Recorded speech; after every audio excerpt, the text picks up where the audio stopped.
Hi guys! Welcome to my late vlog guys. Yan. Guys, nag-trip na naman ako. Gusto ko na naman magmotor siya guys. Gusto ko na naman matutong magmotor. Marunong naman na talaga akong gumawa. Marunong naman na ako talagang magmotor. Kaso nga lang, yung kaba ko, yung takot ko,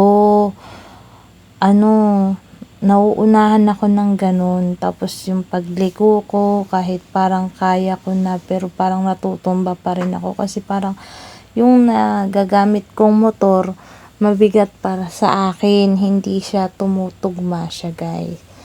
Yan, tingnan nyo yung ano ko. Andun ako sa dulo.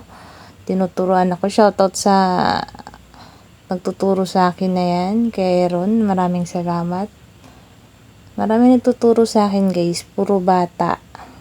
Mga binata ang nagtuturo sa akin. Ayan ako guys, oh. Ayan, chill lang ako guys magmotor. Pero yung kaba ko andyan pa rin. Tapos yung liko, oh, ayan, tingnan mo. Oh, yan, ganyan na ako magmotor. Kailangan may alalay ako palagi. Yan, feel na feel ko dyan. Walang ngiti-ngiti yan guys. Oh. Feel na feel yung motor, pero puro diretso lang naman yung alam niya. Yan. And then, tignan nyo. Tignan nyo paano ako lumiko. Oh. Hindi ako marunong pa ako yung diretsuhan na liko. Pero nakokontrol ko na yung pang yung hindi ko ma-pronounce Siliandador. Ano ba yun? Basta yun. Basta nakokontrol ko na siya guys. Hindi na ako kinakabahan.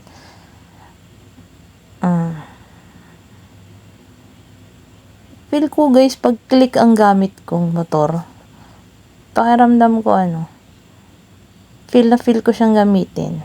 Pero, lumiit kasi ako. Pero nung malaki ako, nung click yung gamit ko. Shoutout dyan sa naka-blue, kay James. Salamat. Ulitin ko yung yan, feel ko kasi ang bigat niya para sa akin. Pero nung nagtatry kasi ako magmotor, medyo malaki-laki pa ako ng katawan ko nun. Kaya nag-click ako, parang hindi naman ako nabibigatan, hindi ako naanuhan. Pero ngayon tong blue na to, nung nagda-drive ako niya ng click, parang nabibigat. Sobrang bigat na siya para sa akin. Kasi parang ang laki para siya sa akin. Pero sakto lang naman kasi matangkad naman ako. Pero wala parang talagang mabigat siya para sa akin. Kaya gusto umiyo lang ang motor kung palarin man ako na magmotor.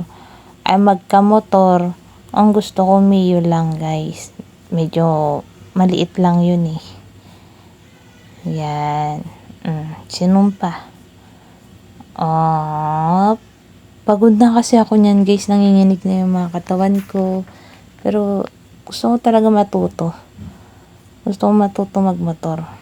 Kaya ayan, talagang desidido ko na matuto magmotor. Para in case lang nagkaroon ako ng emergency, ganun, kahit biglang kaya ko mag-drive, kahit wala akong motor, at least kahit papano, meron kang idea, meron mang emergency nangyari sa'yo, walang marunong mag-drive, parang ganun para sa akin.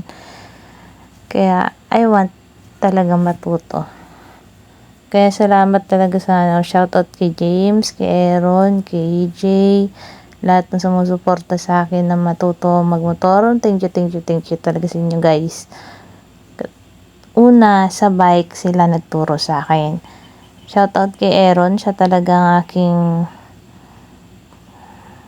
masipag na nagtuturo bilang ate-atehan niya. Yan.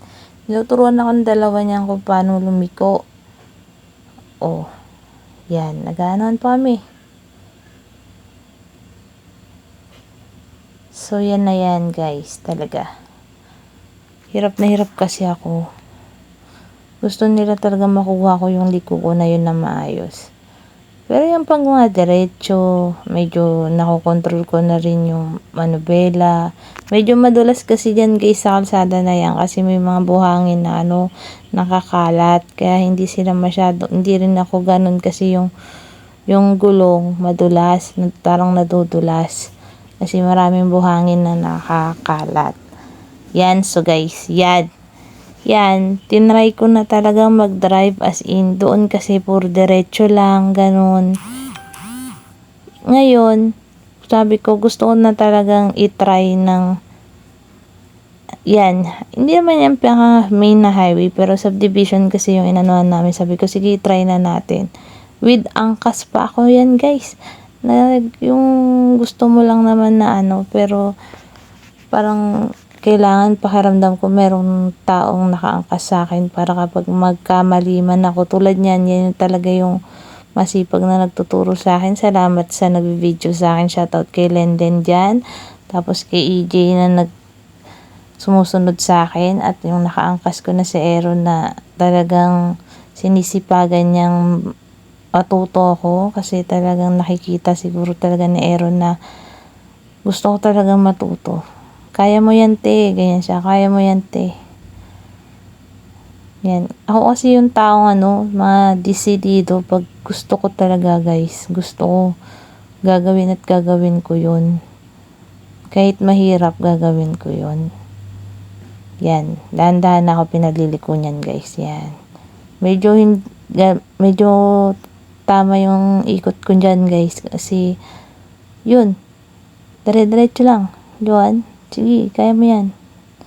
Pero yung kapit na Aaron dyan, guys, tignan nyo. Kapit na kapit talaga siya sa akin. Tapos yung paa niya, ayaw niya ilagay sa paanan. Kasi kung out of balance ako, agad yung paa niya. Yan. Hindi ako nagsolo dyan. Ako lang dalawa talaga ako with angkas pa ako. Kasi hindi naman ganun ka laki si Aaron. Manipis din siya. Kaya hindi mabigat. Tignan nyo yan dyan. Ko dyan eh. Ewan ko ba? Bigla akong tingnan mo, isa pa. Ganyan nangyari sa akin, guys. Kasi parang pagod na ako niyan. Pero gusto ko talaga matuto. Pero ilang beses ako niyan umikot, 2. Pero first time ko niyan na diretso ng ganyang drive. Hindi tulad dati na diretso lang, tapos diliko na naman ako diretso. Yan kasi guys, talagang para akong nag-highway, pero hindi naman siya pinaka-main na highway. Talagang inikot ko yan. First time yun na nangyari sa akin na sabi ko, kailangan ko talaga mag-drive ng ganito. Hindi puro diretso lang, liko, diretso liko. Mas maganda talaga na dinedrive mo talaga siya sa highway. Doon talaga ako matututo eh. 'Di ba? Try lang ako ng try. Tapos sunod niyan, ako na rin yung siga sa highway na mag-drive. Dyan guys, may nakarang na kasi may binababa ata sila niyan. Tingnan mo, medyo kaya ko ng control din yung manubela. Pero hirap pa rin ako, natitigasan ko pa rin yung kamay ko, kaya parang nagigewang-gewang siya. Pero, papunta na ako doon. Papunta na ako sa exciting part ng pagiging kaya ko magmotor kasi yung fear ko, inaalis ko yung fear ko guys eh. Mga kalooy, yung fear ko na magtakot, yung kaba, inaalis ko yun eh. Inisip ko na parang dumadaan lang yung motor pero kahit nakakita ko na may tao na nadaan, hindi ako may ilang, ganon. Yun ang inaano ko na wag akong mailang. Yan. Sabi pa sa akin dyan, ate, kumalma ka lang. Ganun. Tignan nyo guys. Pero nakakatuwa ako kasi hindi na ako ganun katakot. Kasi dati, kapag ako lang, kahit isisilianyador ko na, hindi ko pa rin ma-pronounce yun. Natatakot ako, pero ngayon proud na ako sa sarili ko kasi ganyan na ako eh. Napa-highway na ako. For me, highway na para sa akin yan eh. Pero tingnan mo naman yung una kong highway. Biglang may sumalubong sa akin guys. Tingnan mo. Boom! Pero kabado lang ako konti dyan. Hindi ko alam. Yan, sabi nila Ate John, wag ka magpanik ng ganyan. Kasi, kung businahan ka nila, hayaan mo na kasi mali ka eh. Pero sa susunod, masasanay ka rin busina ng busina sa yung mga tao. Nang ganon. Oh, tapos na ako niyan. Oh, nag-isa pa ako ulit yan, guys. Paulit-ulit na lang pala to. Inikot ko pa siya. Yan yung pangalawa kong ikot. Talagang sabi ko isa pa. Isang drive pa. Talagang, gusto ko na talaga matuto mag-drive. Ayan dyan, medyo takot sa akin kasi wala na ako si EJ, wala na ako dun sa hindi niya na ako masundan. Parang naano sa akin si EJ kung susundan niya pa ako ng kasi merong nakatalian sa amin. Diba, nabubulol ako. Naunahan ako niya ni EJ. Oh, yan ako guys. Seryoso yarn.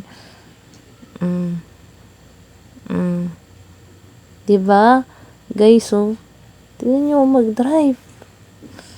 Yung takbo ko, 20.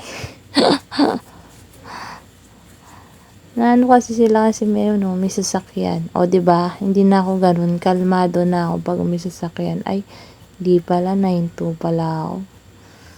Yun alam ko lang ba't ako pinahinto. Pinahinto ako dyan kasi may sasakyan. Hindi pa kasi ako ganun naiilang pa ako pag may mga kasalubong, ganun. Yung manubela, hindi ko pa ganun konti pa. Konting push pa, magagawa ko lahat yan. Yung mga ganyan na, sitwasyon. Konting turo pa sa akin mga binata kong kasama. Yan. Na masipag na magturo sa akin. Guys, yung tuhod ko dyan, natatama dun sa Hindi naman ako ganun katangkad talaga. Tignan mo, nahirapan ako. Nahirapan ako lumiko. Yan, dyan ako nahihirapan sa liko. Pero kaya yan. Tiwala lang. Pero at least, I'm proud na nakapag-drive na ako ng ganun. Nang ganyan talaga, nakapag-drive ako ng ganyan. Diba? Sana pag liko ko dyan, smooth. Ewan ko smooth yung ko dyan, liko ko dyan. Tingnan niya. Tingnan natin kung smooth yung ko dyan. Smooth.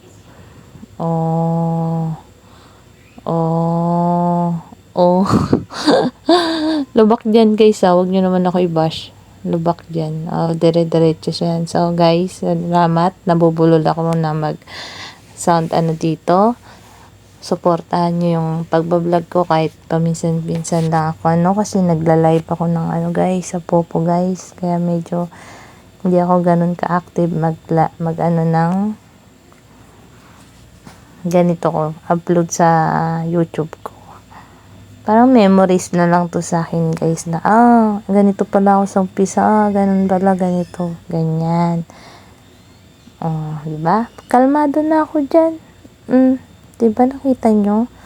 Hindi na ako ganun ewan ko lang sa ibang sitwasyon. Kaya i-subscribe nyo ako guys. Nyo ako guys. Minsan, diba? Alam nyo guys, kasi minsan nakakalimutan ko na dire-diretso ng yung gas ba, yung silinyador niya ba, yun, nakuha ko din. Nakakalimutan ko, akala ko bike yung gamit ko, ginagamitan pala ng gas yan. Hindi ko na kasi parang inaano ko lang kasi pababayan kaya parang madulas na sa gulong, hindi ko na kailangan mag-gas. Kailangan palang mag-gas kahit pala ganun.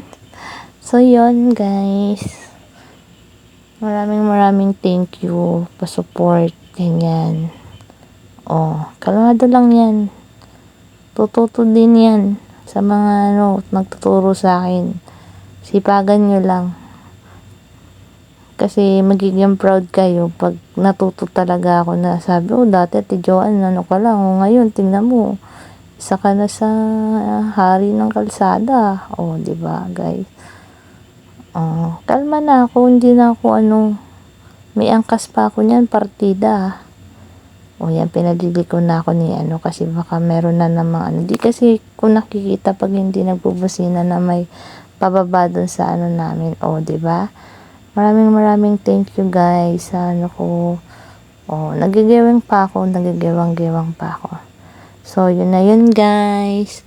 Maraming thank you sa inyo. Pa-support naman po. Thank you. Bye!